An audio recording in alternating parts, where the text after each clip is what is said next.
Good morning class. ये आज का टॉपिक है बेटा आपका क्लास 12th। ये आपका इंडियन इकनॉमी में आपका चैप्टर नंबर 9 है, दैट इज़ रूरल डेवलपमेंट। उसका ये एक टॉपिक है। सो लिंगरिंग जो आपका चैलेंजेस हैं उसमें एक टॉपिक तो आपका रूरल क्रेडिट का है और सेकंड टॉपिक है आपका एग्रीकल्चर मार्केटिंग का। सो एग्रीकल्चर मार्केटिंग के बारे में आज हम डिस्कस करने जा रहे हैं। So what is agriculture marketing? देखो बच्चे, एग्रीकल्चर मार्केटिंग को ही हम रूरल मार्केटिंग कहते हैं। वाई?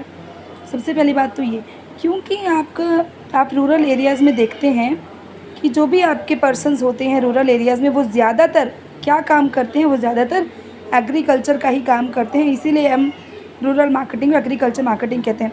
सो एग्रीकल्चर मार्केटिंग है क्या? आपका एग्रीकल्चर मार्केटिंग में क्या क्या चीज़ों को इंक्लूड करते हैं उसके बारे में जान लेते हैं पहले। दैट आफ्टर हार्वेस्टिंग, देखो बच्चे, जो कटाई, जैसे फसलों की जो कटाई होती है, उस कटाई को करने के बाद आप सीधा उसे मार्केट में ले जाकर सेल नहीं करते हैं। ओके, सो फार्मर्स क्या करते हैं? ऐसा नहीं होता कि बस आज फसल काटी और कल जाकर सारी फसलें बेच दी उन्होंने। सो बीच में बहुत सारे आपके ना प्रोसेसेस आ जाते हैं। जैसे आपने किसानों ने पहले फसलों को जैसे काटा, हार्वेस्ट किया जैसे उनको, तो उसके बाद क्या होगा, उन सभी फसलों को पहले प्रोसेस करना पड़ेगा, फिर ग्रेड करना पड़ेगा, पैकेजिंग उनकी होगी, उनकी स्टोरेज के ऊपर ध्यान दिया जाएगा एंड आफ्टर दैट उनको सेल किया जाएगा। सो आपका प्रोसेस क्या है? आपका ये पूरा प्रोसेस है बच्चे, आपका ये पूरे प्रोसेस को अच्छे से जान लें आप। सो प्रोसेस क्या है? प्रोसेस क्या मतलब होता है आपका जो भी गंद कूड़ा जो होता है आपकी फ़सलों में से अलग करना, आपकी जो ग्रेन्स हैं जैसे वहाँ से तिनके वगैरह, तिनके एक्सेट्रा जो होते हैं वो सभी वहाँ से अलग करना, वो आपका प्रोसेस होता है। आफ्टर दैट ग्रेड का क्या मतलब होता है? आपके जो फसलें उगाई जाती हैं, सभी ऐसा नहीं होता ना कि सभी फसलें आपकी बहुत ही हाई क्वालिटी प्रोडक्ट हो। सो ऐसे में ग्रेड का मतलब होता है आपके जो कुछ अच्छी क्वालिटी के जो गुड्स हैं, जो अच्छी क्वालिटी की जो फसलें हैं उन्हें अलग किया जाता है और जो लो क्वालिटी है उनको अलग किया जाता है। भाई जो चीज़ ज़्यादा अच्छी है वो ज़्यादा महंगे में बेची जाएगी। जैसी आपकी एमपी की कनक आप देखते हैं, आपकी एमपी की कनक जाती है 2300-2400 के भाव में, उसके प्राइस में, और जो आपकी नॉर्मल कनक होती है वो आपकी 1600 से स्टार्ट हो जाती है। सो इसीलिए बच्चे, जो ज़्यादा अच्छी चीज़ होगी उसकी कीमत भी उतनी ही ज़्यादा अच्छी होगी। आफ्टर दैट आपका पैकेजिंग आ जाता है यहाँ पर, कि पैकेजिंग में क्या क्या हो सकता है कि आपको कैसे कितने कितने किलो के वेट में आपने वो सब चीज़ों को पैक करना है। जैसे कनक के हम एग्जांपल ले रहे हैं एट दिस टाइम।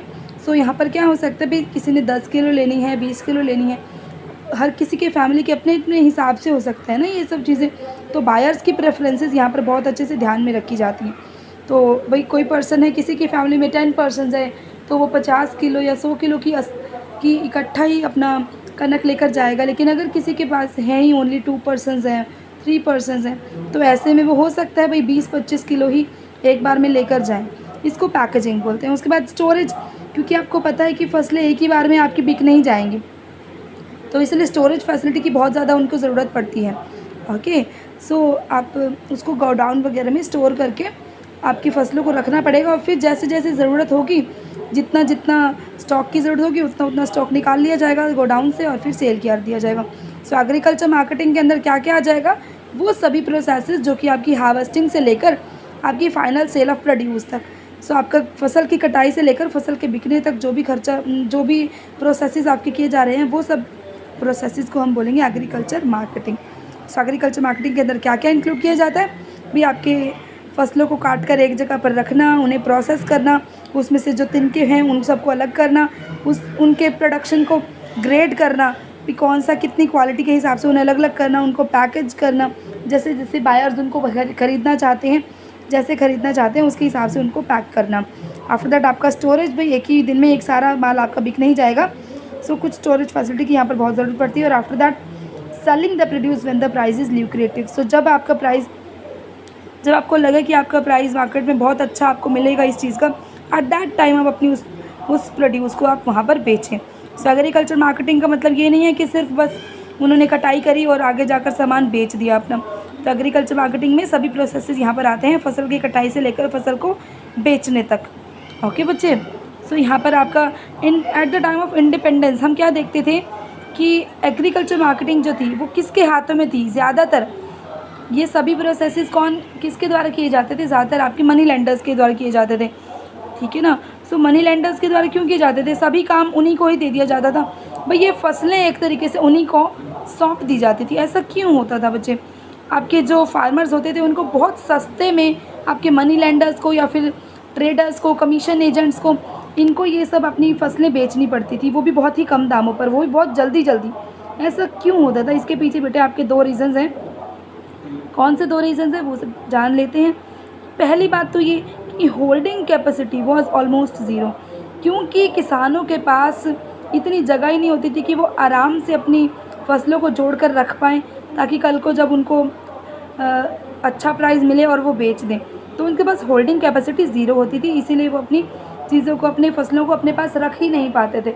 और दूसरी चीज़ यहाँ पर आ जाती है कि वो बाल बाल उनका कर्जे में डूबा हुआ होता था, ठीक है ना। सो डेट ट्रैप जिसको आप बोलते हैं, डेट ट्रैप की सिचुएशन में वो फंसे हुए होते हैं आपके फार्मर्स पहले से ही, जिसकी वजह से क्या होता है भाई, जैसे उन्हें ज़्यादा मजबूर किया जाता है कि आप अपनी फसलों को कम दाम पर हमें ही बेच दो और अपना कर्जा माफ़ करा लो, या फिर या तो ऐसा होगा कि उन्हीं से पैसे लिए होंगे और वही उन्हें कह देंगे कि भाई हमें फसलें आप कम दामों में बेच दो और आपका जो डेट है वो आपके माफ़ हो जाएंगे। और दूसरा क्या हो सकता है भाई, कोई और पर्सन अगर आपसे मांग रहा है कि आप जल्दी से जल्दी मेरे पैसे आप दो, सो ऐसे केस में आपके पास और कोई चारा बचता ही नहीं है।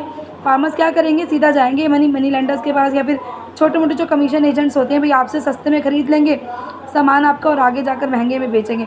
तो इन सब चीज़ों से क्या है, सबसे ज़्यादा एक्सप्लॉयटेशन आपके फार्मर्स का ही होता था। ओके, सो इनकी वजह से आपका फार्मर्स जो है वो अच्छे से डेवलप नहीं हो पाते थे और फार्मर्स को अपनी फसलें बहुत ही कम प्राइस में बेचनी पड़ती थी।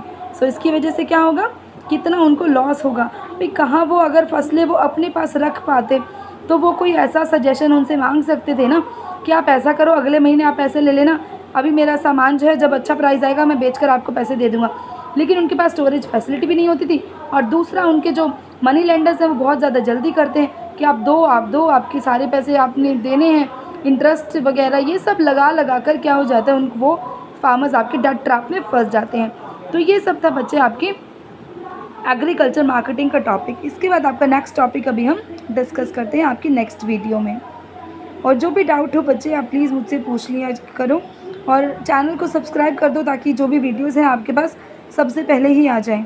सो चैनल को सब्सक्राइब करो, वीडियो को लाइक भी कर दो। ओके बच्चे।